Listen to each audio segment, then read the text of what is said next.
Hey, what's up everybody? As you can see on the title, I'm here to recommend some holiday movies or Christmas related, basically some Christmas movies that you may or may not know of.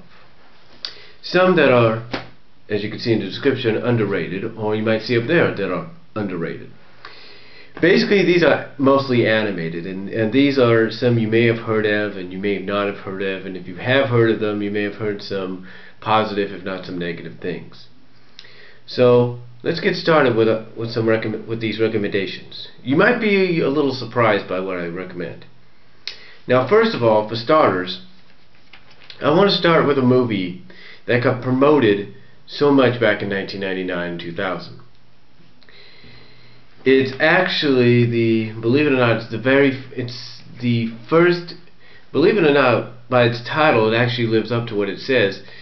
It's the first official movie version of the story. It's animated, beautifully animated.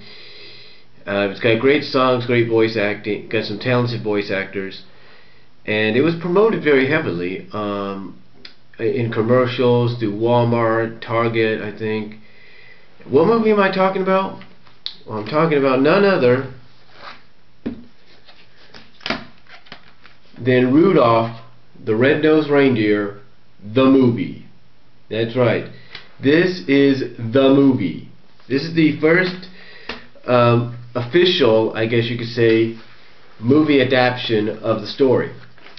And the thing about it is it kind of follows almost to a T what the original '64 story did, but it expands more on it.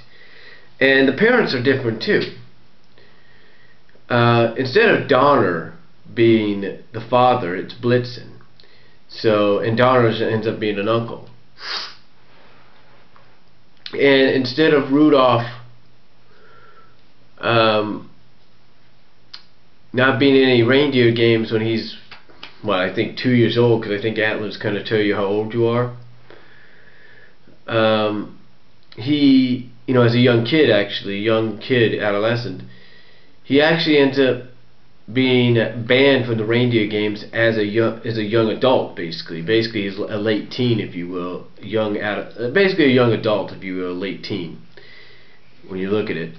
So they expanded on that very well. They even expanded on the fact that Santa at first wasn't against him. Santa actually was actually encouraging to Rudolph, basically telling Rudolph, hey, you shouldn't be ashamed of who you are. You always got a place in my family, or in the family, if you know what I mean. So, and that was kind of cool. I mean, they even expanded on the fact that when Rudolph was lost the reindeer games and was banned from them, that Mrs. Claus felt it wasn't fair because she saw, like Santa did, what had truly happened. Now, another thing that they changed about this as well was the love interest. Now, we all know in the original '64 special, the love interest was not Zoe, but Curly's, with a whitish doe with a bow, Curly's. Zoe is the name of the new love interest, and that would be her, right there, Zoe.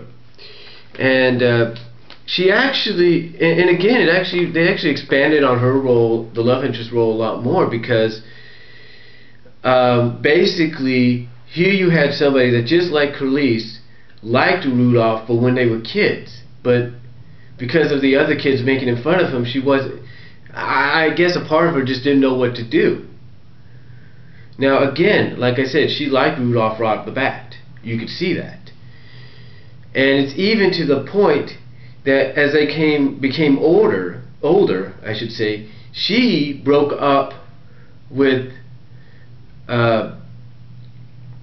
Arrow, that's the rival's name in this special, Arrows, basically broke up with him because, one, he got Rudolph banned from the reindeer games.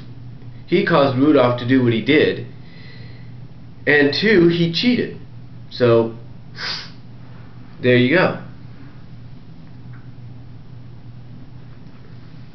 Now, what's interesting about this, though, is that, again, they expand on the story a lot more.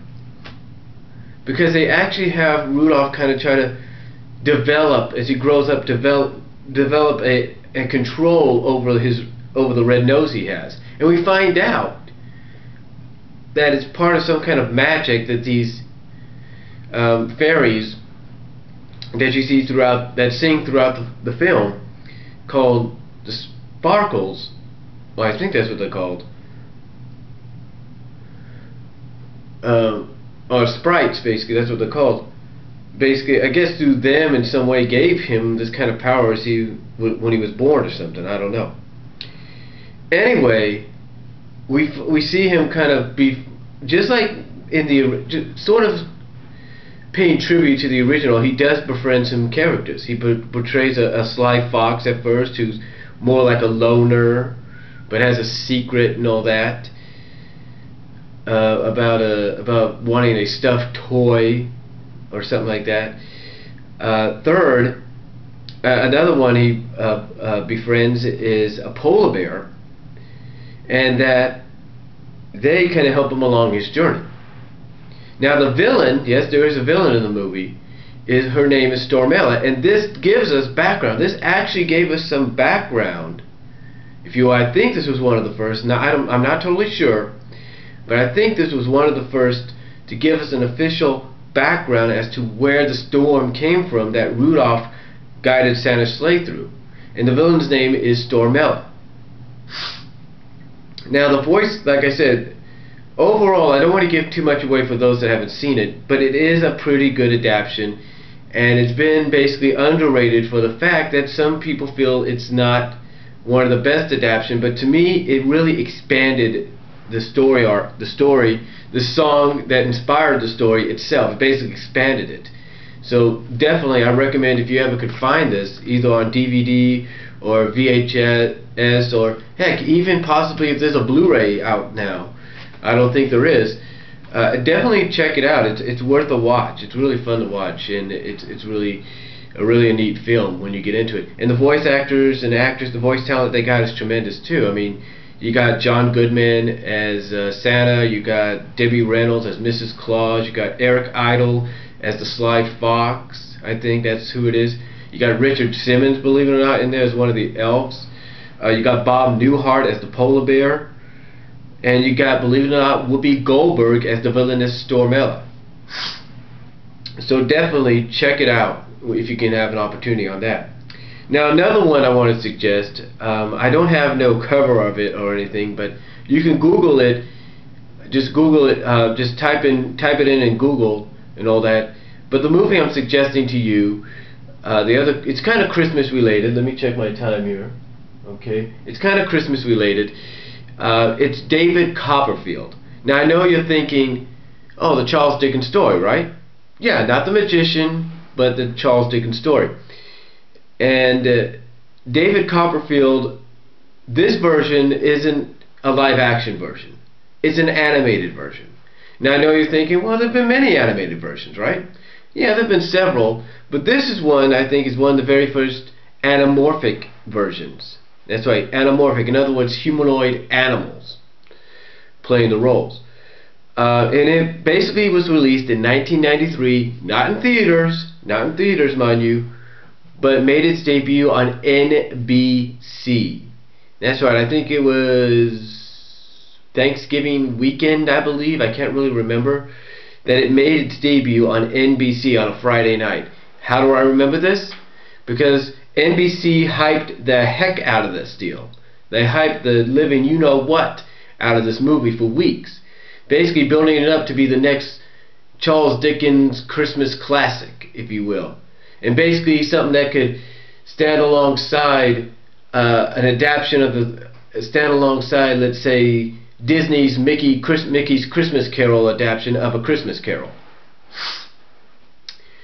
And I have to say that its animation, it's pretty good. You know, it's not the best animation, but it's standard for a direct-to-television, direct-to-video movie. And I thought it was all right, honestly. And like I said, how do I know this was hyped up the much? Because I watched it, I saw the commercials, and my grandparents actually allowed me to record it. What's funny about that though is I had a choice. either David Copperfield or Jetsons, and I didn't even know the Jetsons were coming on the following Sunday. Anyway, I recorded it, and I thought it was pretty good. I mean, it's got some interesting song choices. One of the songs that I think stands out, and I think everybody watching here on YouTube would agree, is the song "Is There Anyone?" And it's a duet that's sung by Sheena Easton and Julian Lennon. That's right, John Lennon's son is the voice of David Copperfield in this film, and Sheena Easton is the voice of his love interest, Agnes. And again, I thought it was okay. You know, I understand some people have given it some negative criticism. Some have actually gave it some positive criticism. But to me, it's alright. It's a decent holiday film. I mean, I know some people will say it doesn't really have to do much with Christmas, except maybe in the opening act, in the opening sequence at the beginning, and possibly a little bit in the middle, and mostly at the end. Yeah, but you gotta, and yeah, that's probably true. But you gotta understand, it is kind of Christmas related. It's got a bit of a, twist to it, if you will. It's basically Christmas related. It doesn't really focus on it, but it's definitely a movie that's intended for the holidays. So definitely check it out. And again, I really recommend you check it out. I mean, you can probably find it in parts here on YouTube. You can probably try to download it through a torrent maybe, or mega upload or whatever. But all you have to do is Google in David Copperfield 1993 NBC, something like that, and it will come up. So definitely check that one out if you can, because again, it's definitely worth watching. It's a decent holiday special.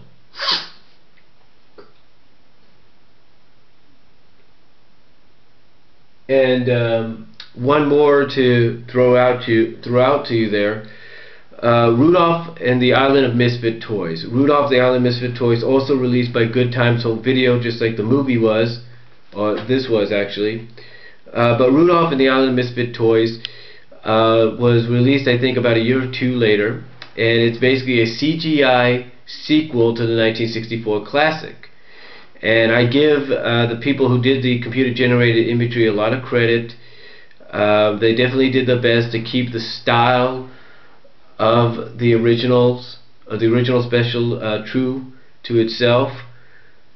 We do get a villain in this film, which is the toy maker or toy napper or whatever, voiced by Rick Moranis. So, and we do get Richard Dreyfuss doing the snowman's voice. No, it's not the same snowman as in the first one. It's a different snowman. So, yeah, it's actually pretty good. I think we have another celebrity voice in there. I can't really think who it is right now, but she plays the hippopotamus. Maybe you guys can think of it. Maybe you guys know. Oh, it's Jamie Lee Curtis. That's who does the hippopotamus queen. But overall, it's a decent sequel. Decent CGI animations, trying to stay true to it, to the original 1964 style, and it's definitely worth a watch. You know, definitely worth it a watch, and I think it lives up pretty well as a sequel, a continuation of the original 64 special. So those are my 3 suggestions for holiday films that have been that you may or may not know of, that have been underrated or not mentioned that much about, to check out this holiday season, this Christmas season I should say. And that's all I'm going to say, and I'll talk to you all later.